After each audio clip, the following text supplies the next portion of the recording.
Hello, dear friends. Good morning, good afternoon, good evening. It is news time again from this very good channel. Welcome back. How are you all doing? Hope you are good. I pray that God will be with you in your endeavors. Today, we have another update for you.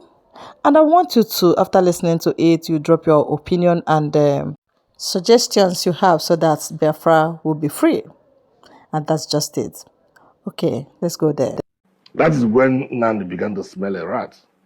Because what is so special about Nyako? Is she not just a judge like every other judge? Why must she be the one that the file will be going, you recuse yourself, you bring the file back to the same judge? No. What makes Nyako so special to try Nandi Kano's matter? Now, Nandi has no other option rather than to write an open letter. So let Nigerians see how he is faring with his trial. Let Nigerians see it. They tried the same thing with Nnamdi Kanu. A plane flew into Kenya, got Nnamdi arrested. Whatever way they used to hypnotize and put him into a plane and bring him to Nigeria, only them knows. Even though Kenyan government says they are not even aware that the plane came to Nigeria, but that is also a falsity because every plane that takes off from any airport in the world has a known. destination. Yes, it is known. Just like a ship. Any ship that takes off from any port in the world, there is a monitoring mechanism for ships, just like there are for planes. You know, Nnamdi Kanu had or have legal representation all the while. The greater number of those doing them pro bono. You can see that of Ejimako. You can see that of the other young man from what's his name? Now, these people have been representing him all the while in court. But if you watch the scenario of what happened last week in open court, even while the judge was still sitting, he opened up and said, "I want to take his fate in his own hands. Let him defend himself. Let him talk how he feels." You see, when you have two different laws for two different sets of people in one country in brackets, you find out that this is the kind of thing you expect to be happening. We have discussed the Attorney General's enter of Nole for the Mieti Allah suspect that was being tried for terrorism and reasonable felony. We have also seen the discharge of the case of Igboho in the southwest. Now ask yourself, what is so special about Nnamdi Kanu's own?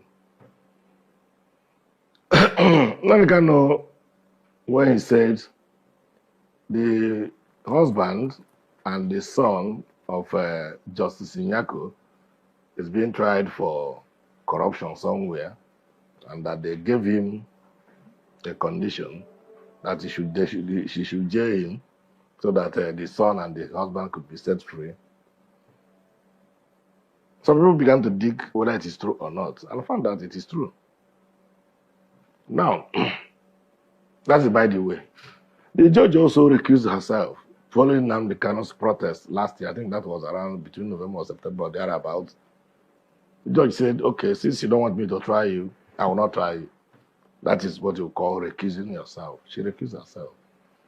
Now, the file was returned to the chief judge of the Federal High Court for reassignment to any other judge, or even to himself. Nothing stops him assigning it to himself. After all, they are all judges. The difference is that this one is the eldest. Otherwise, they are primus. He's just a mere primus inter pares among judges.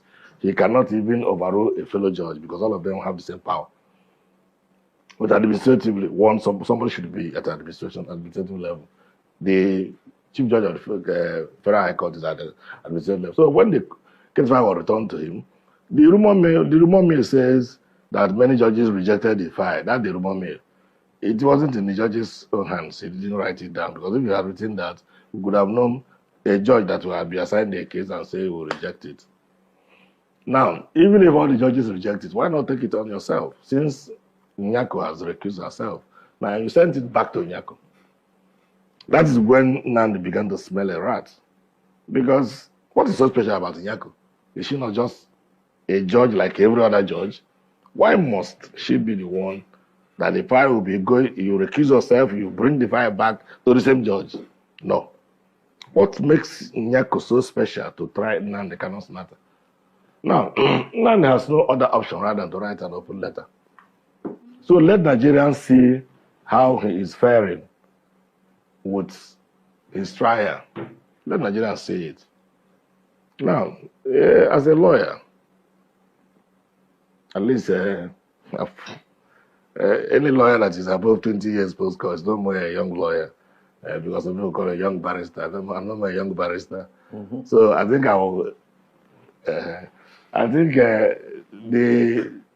my take home from this very trial is that it is no more prosecution of a suspect, let me put it that way. It's no more prosecution of a suspect. It is now persecution of a suspect. Because why do I say it is persecution? Persecution is saying that, number one, you have an illegal act which you committed to bring Nnamdi Kanu to Nigeria. That is rendition. It is illegal, both under international law and our own law. But then it happened under Buhari. And Buhari, like all we know, is a man of rendition. He tried to rendition Umar Diko, where he was a military head of state. But the ego eye of British police, the American police, I think it was American police also, I think British, they caught him and then opened the crate. Lo and behold, it was Umar Diko that was created in a crate, about to be taken back to Nigeria on a diplomatic bag. Because according to Buhari, he was indicted in a military tribunal that was set to try politicians who held sway in Nigeria between 1979 and 1983 when they had their coup. Now, they tried the same thing with Nnamdi Kanu. A plane flew into Kenya, got Nnamdi arrested. Whatever way they used to hypnotize and put him into a plane and bring him to Nigeria, only them knows. Even though Kenyan government says they are not even aware that the plane came to Nigeria, but that is also a falsity, because every plane that takes off from any airport in the world has a known. destination. Yes, it is known. Just like a ship. Any ship that takes off from any port in the world, there is a monitoring mechanism for ships, just like they are for planes.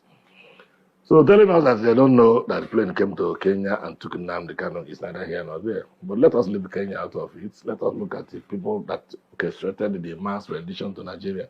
Now, having been rendition to Nigeria, the question is, what stops you, assuming you have renditioned him illegally? And you can recall also that there are about 1 or 2 court orders or court judgments telling them to release Nnamdi Kanu. And in all these things, the federal government has never faulted. Either way, they will say they will draft a new charge. If court discharges you of a given charge for which you were arraigned in court, and you are still kept by the security agencies 1 minute after that order, it's an illegal detention. You are measured as a national leader by your respect for human rights. If Tinubu is a president, if I am to advise him, but at the very first onset of his administration, if I were to be his legal advisor, what I could advise him is to order the release of all those people being tried on self-determination charges.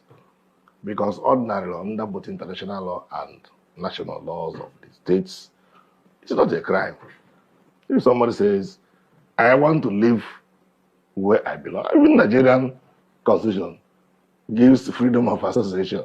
So if you say, I don't want to associate with Nigeria again, is it not part of freedom of association? Remember, the Supreme Court has interpreted dissemination of information, knowledge, and whatever in the constitution to mean that you are free to set up even private universities.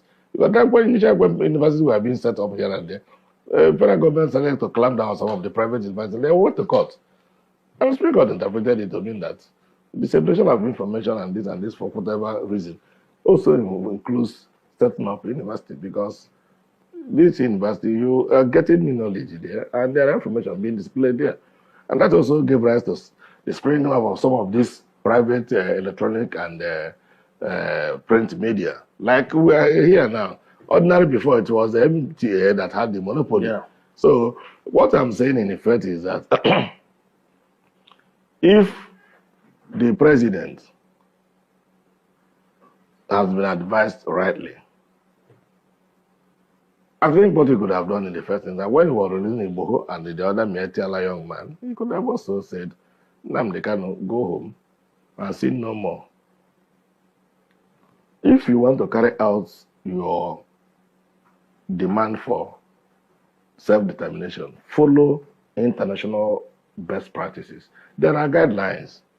Go to the United Nations, seek two-thirds majority, or find any of the Security Council henchmen, the ones that once they can veto anything, get just one.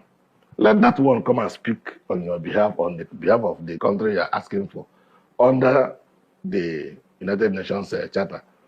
Then go and organize a referendum in your own area. Let us know how many people want to leave and how many people don't want to leave.